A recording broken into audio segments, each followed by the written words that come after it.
wonderful morning to you, good afternoon to you, good evening to you, depending on where you are watching us from. This is the Confab on Esteem Radio Vision. And don't forget that we are located at Obokun Avenue in Elisha, Osun State, Nigeria. The Confab is a space where issues are not just reported.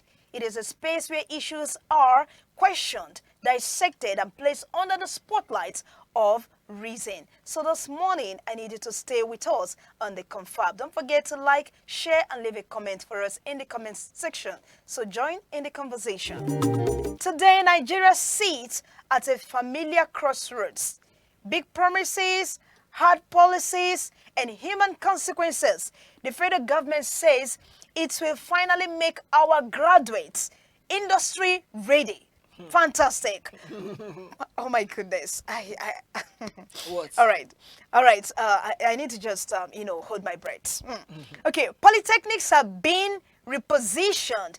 Equipment is being promised. And once again, we are told that innovation will drive national development. But Nigerians are asking a simple question.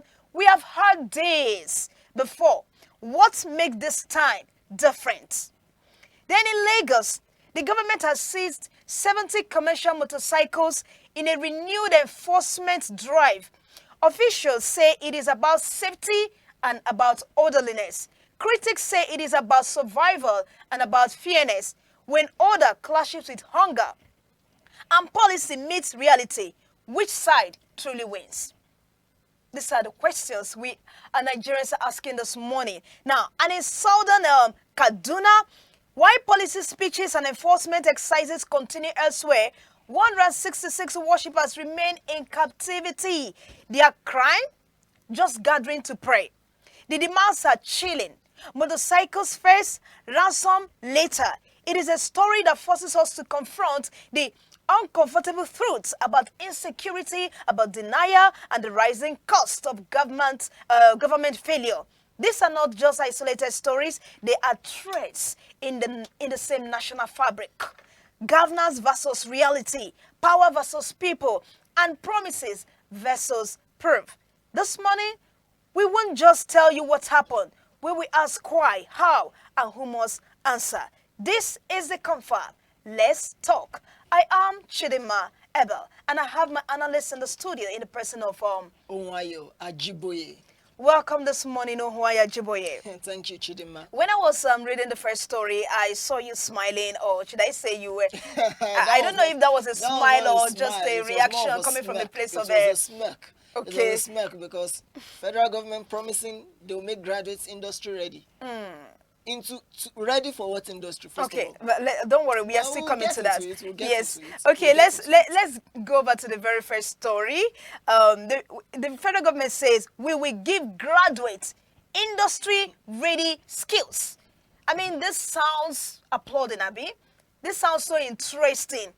It calls for the citizens to, applaud the government for this. It is a promise. And they say promise is what? A debt. Okay, the federal government has expressed its readiness to equip graduates with practical, industry-ready skills. Now, I want to ask Ohunayo Ajiboye, how do you see this promise? It is a promise, but then how do you see this promise coming from the federal government to graduates? The problem to me is not the promise. Okay. It's not the issue of equipping the graduates with industry-ready skills. My question is, where are the industries?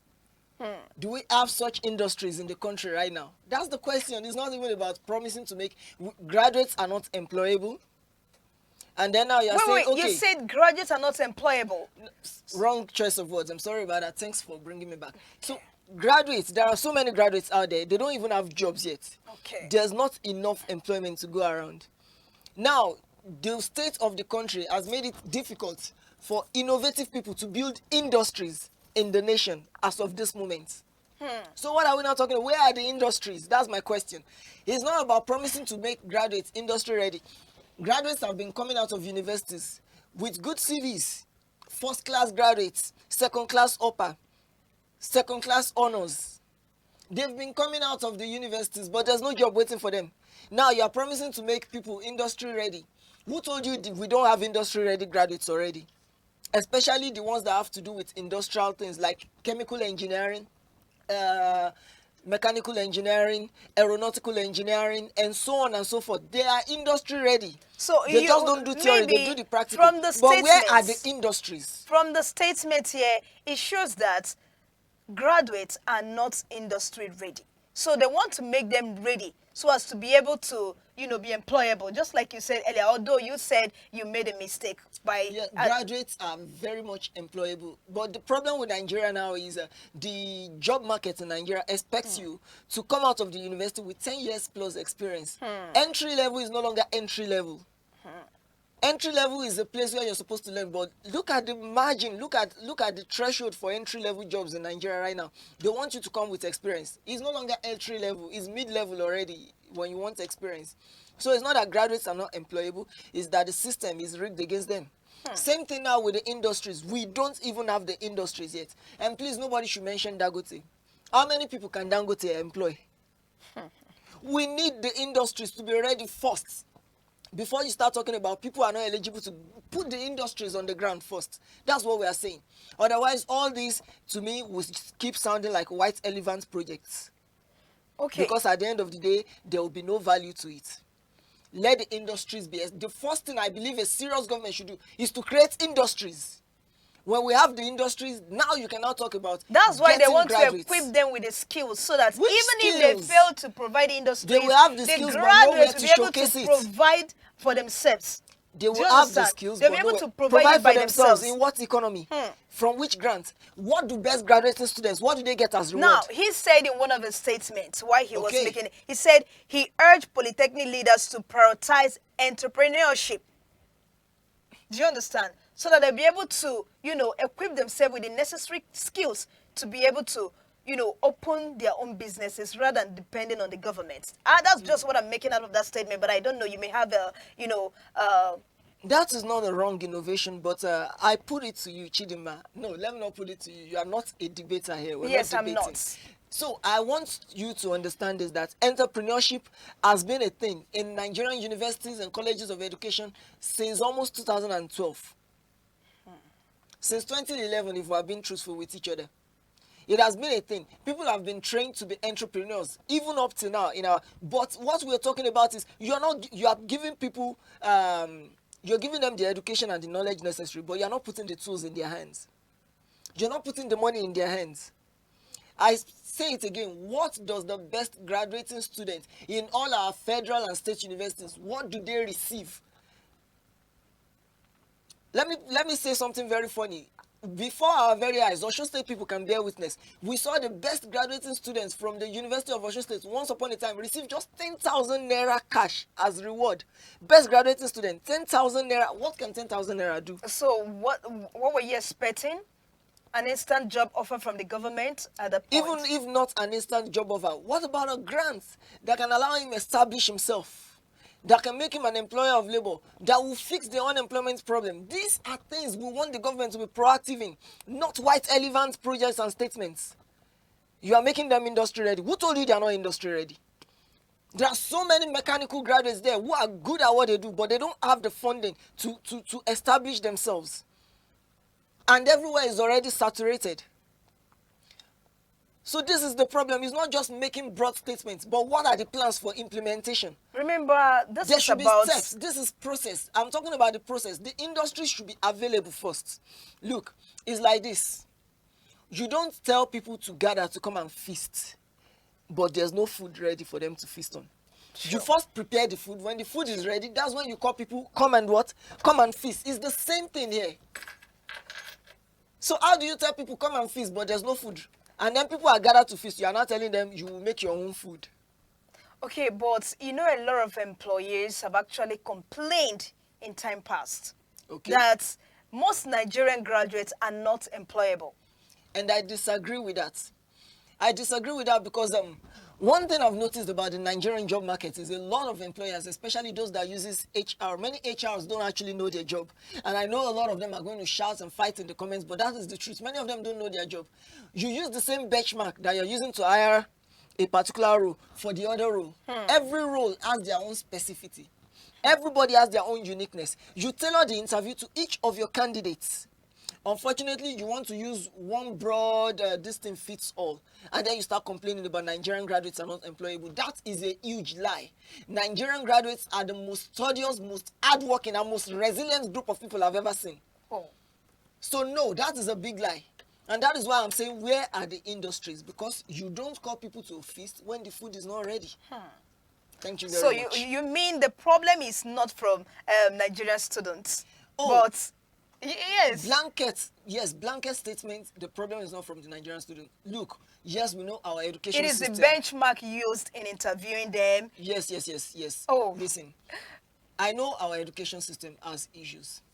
But the truth of the matter is that Nigerian graduates, in spite of the terrible curriculum, in spite of how outdated the things in our education system is, they still go above and beyond. That is why when you see Nigerian students, Nigerian graduates go abroad, they excel more than the whites over there. They excel more than those foreign people over there. Why? Because they go above and beyond. It has now become part of their culture. It has become the cultural structure here to go above and beyond, just because we don't have the adequate or best systems at hand. So you can't say that because the education system is whack or because the education system is problematic, then our graduates are problematic. No, they are two different things. Our graduates are the most resilient and most hardworking I've ever seen in this country. When you see a graduate in Nigeria, it is not easy to be a graduate in Nigeria. Sincerely. So when people say such things and say, hey, but graduates are not employable, that's a lie. What's the benchmark for employment? What are your interview processes like? What are your thought processes like? And there's also the bias that goes around. Employers have this kind of bias against Nigerian graduates, which is terrible. But we don't want to delve into that too much. On this topic, all I'm saying is, I'm not saying it is bad that they are saying this thing, but it's more of the same that has been done years past. Different administrations have said the same thing. That is not the problem. The problem is that there are no industries for these graduates to actually work in. All right, so in a nutshell, what's your advice to the government? Is to establish industries first before trying to talk about the capability of graduates to be industry ready or not. Okay, that's a very good one. Viewers at home, I believe you're enjoying the conversation. Please do well to leave a comment for us in the comment section. Right now, we'll be moving over to the very next topic here that says Lagos seizes 70 motorcycles on restricted routes. Wow. Lagos seizes 70 motorcycles on restricted routes. When you hear this headline, I mean, what's the first thing that comes to mind? Because a lot of Nigerians are actually asking questions like, why seize motorcycles when there were no other alternatives provided for these people? I mean, this is their only means of survival. Well, I don't want to inject my opinion. I'm just stating here that these are the questions that a lot of Nigerians are already asking with respect to the story. Why seize their motorcycles when there are no other alternatives? So I want to hear from you. What do you have to say with respect to this? Well, I would have liked a bit more background on that, or the area where these motorcycles were seized. Has there been has there been laws? All right, passed let me against the throw use of more motorcycles? throw more light into this. Thank The you. Lagos State government has seized 70 commercial motorcycles during a routing cleanup environment across major restricted routes on the island axis of the state. Now, according to an ex-statement on Thursday by the Ministry of Transportation, signed by the Commissioner for Transportation, Oluwaseun Oshiemi, the operation was carried out on Wednesday and began at about 9:30 a.m. The statement said the exercise covered Falomo on the bridge, Marina, Coastal Road, Ajah Roundabout, Ogombo, Imuefon, Abraham Adesoya Junction, and Second Rainbow. It added that the enforcement focused on the highway ban on commercial motorcycles, street trading, illegal parking, unapproved bus stops, and other activities disrupting public safety. Now, the ministry disclosed that 70 motorcycles were confiscated, restoring calm, order, and free traffic flow.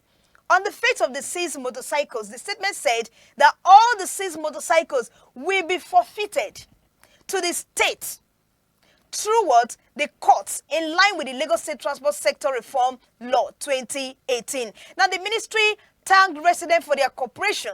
I wouldn't know whether they cooperated with them, but the ministry thanked the residents for their cooperation, noting that it works to keep Lagos moving safely and smoothly.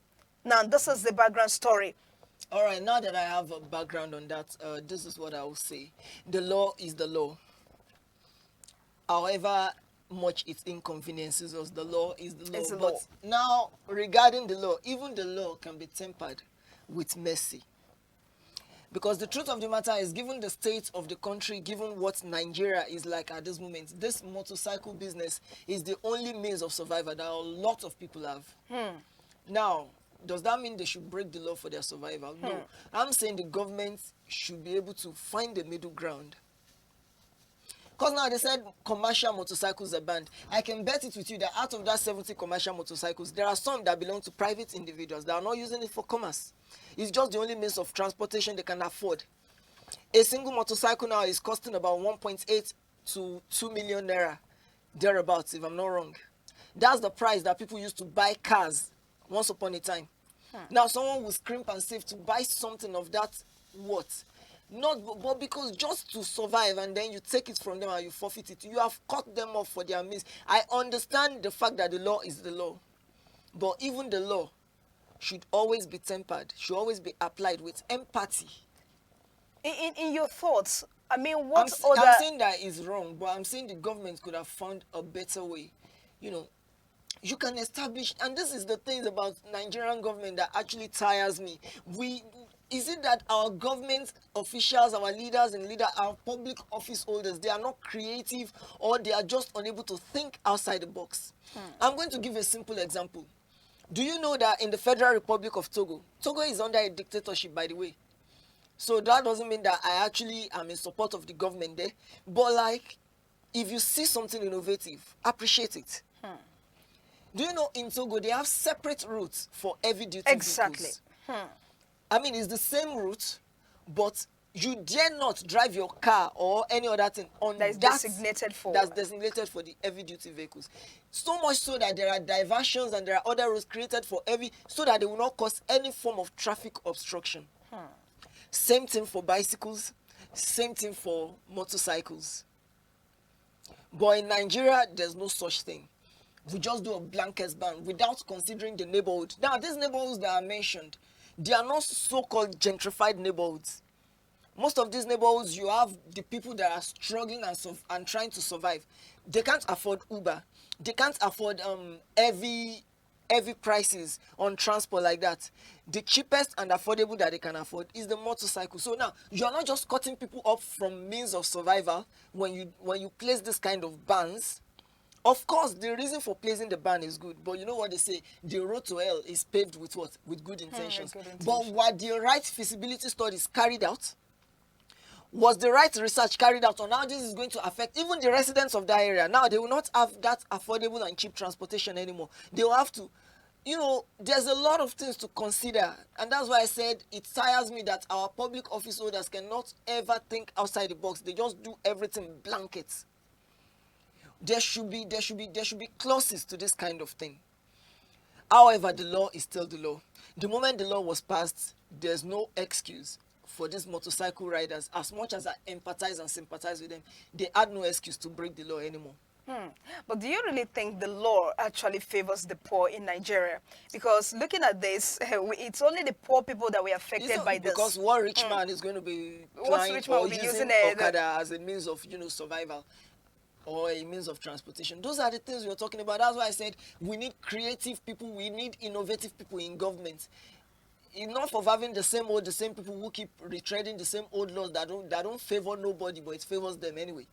Because now the question is, if this is the case, that with the level of poverty in the nation and the fact that this is people's means of survival, and not just the people doing the transport themselves, the people that patronize them, that's the only way they can manage the little that they have.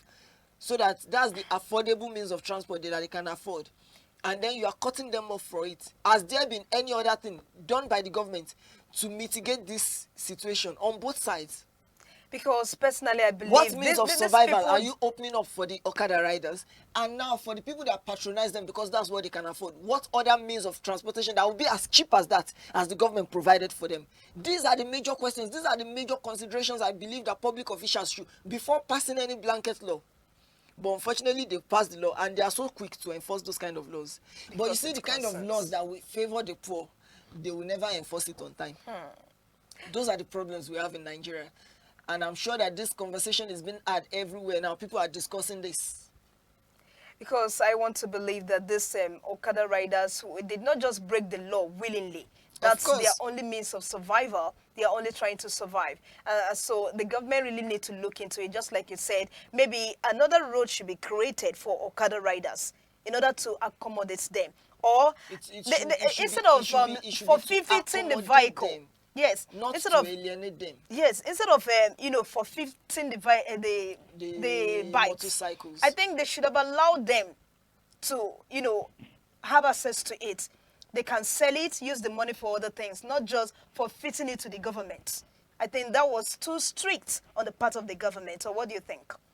Yes, that's exactly what I'm saying. That even when the law is broken, there's always the place of mercy. There's the place of empathy. And what the Ministry of Transportation has done is, while they were right to enforce the law, but at the same time, in the process of the enforcement, there could have been a bit of empathy shown. You could have called the affected people together. While forfeiting the bikes, you could give them the money to go start a business or something. But no, it's all about revenue. Lagos is all about revenue. Everything is revenue in Lagos. And that's why you will discover that at the end of the year, Lagos is going to come out and say, we made this much at the expense of the poor. Sometimes a good government is not about revenue, it's about the human development.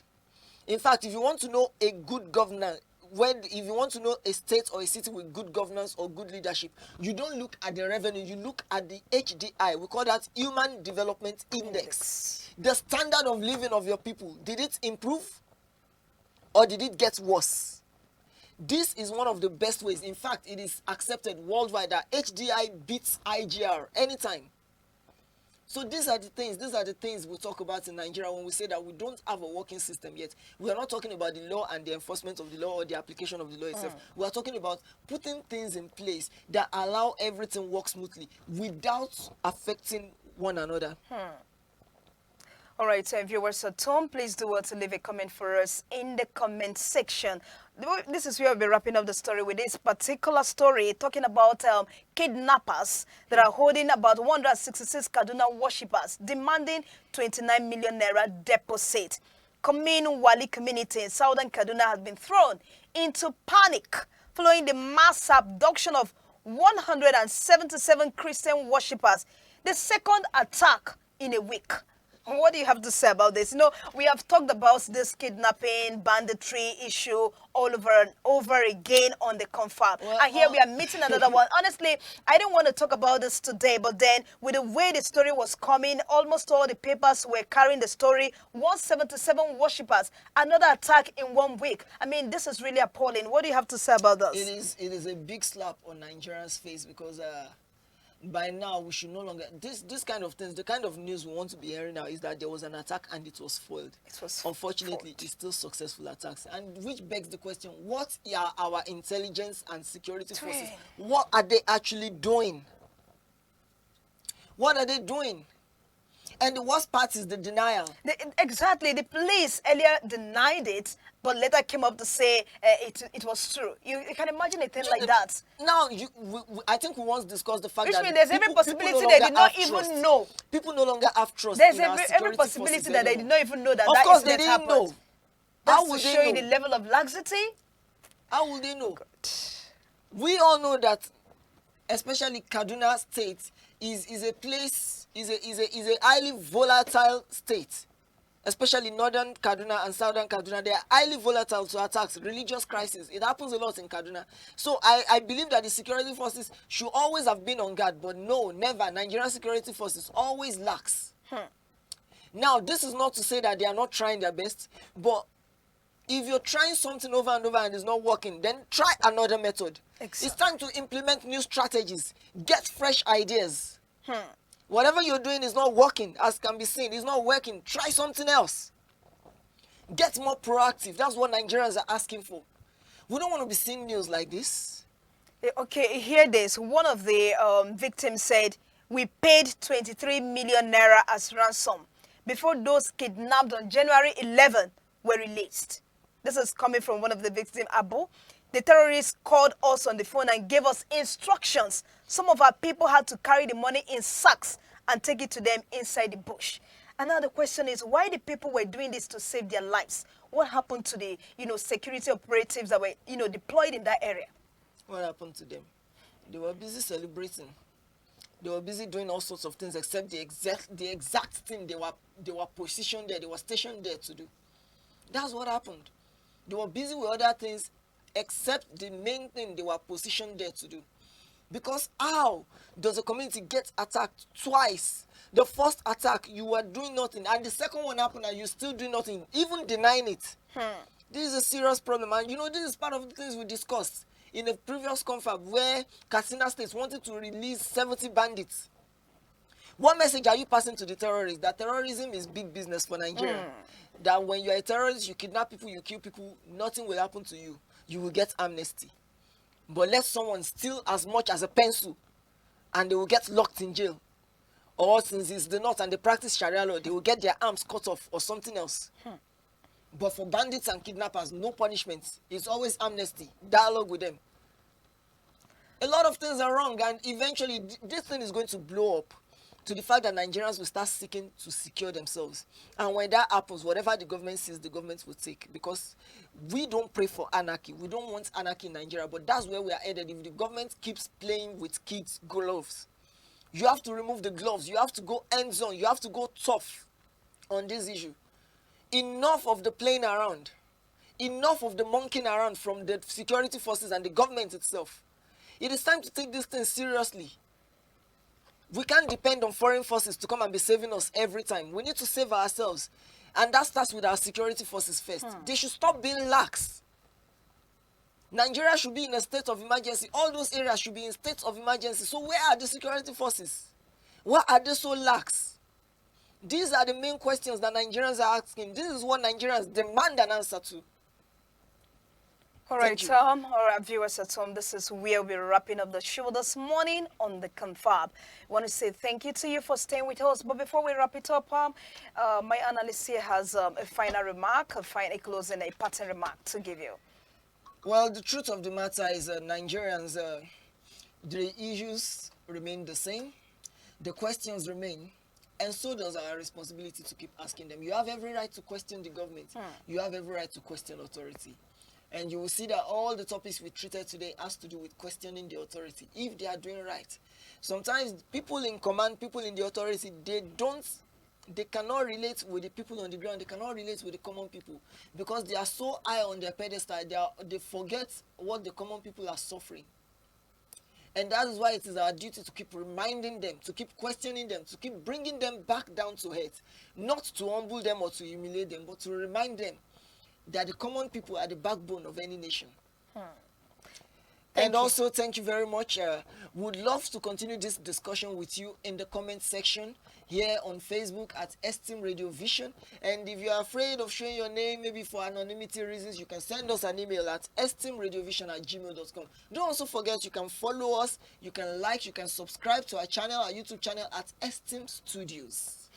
All right, thank you so much, Ohunayo, Ajiboye. And to our viewers, thank you so much for staying with Esteem Radio Vision. Thank you for joining us on the Confab. We look forward to having you again and again. Don't forget that as we are leaving, more programs will still be coming your way today, so keep your dials locked on Esteem Radio Vision.